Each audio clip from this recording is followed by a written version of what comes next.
কয় সাদা সবই তো হয়ে গেছে তাহলে কি বাচ্চা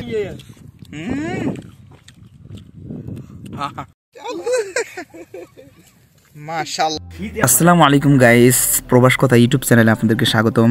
আপনারা দেখতে পাচ্ছেন আজ আমরা আসছি মরুভূমির ভিতরে এবং আমরা এখানে কাবাব বানাবো, এজন্য তৈরি করতে। হ্যাঁ দেখো মুরগি বুড়া খাতে যেসে আগুনই ধরাতে পারতেছি না।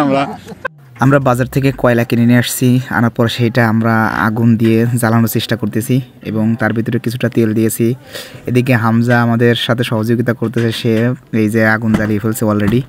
এবং ইতিমধ্যে আমাদের গোশগুলোও আমরা সুন্দরভাবে আমরা মশলা মাখিয়ে একটা পাত্রের ভিতরে আমরা রেখে দিয়েছি। মাশাআল্লাহ খুবই সুন্দর লাগতেছে। আজ ছুটির দিন, খুবই আনন্দের দিনটা কাটালাম। এর ভিতরে আমাদের 3 প্রকারের গোশ ছিল, পায়রার গোশ এবং পোলট্রি মুরগি এবং সাথে ছিল কোয়েল পাখির গোশ। মাশাআল্লাহ খুবই টেস্টফুল হয়েছিল এবং খুবই সুন্দর হয়েছিল। ইতিমধ্যে আমাদের আগুন জ্বলে যাওয়ার পর আমরা আস্তে আস্তে করে সবগুলো মুরগির রান অথবা আমাদের যে সমস্ত গোশ ছিল সমস্তগুলো আমরা আস্তে আস্তে করে ওর উপর দিয়ে দিলাম এবং পড়তে লাগলো।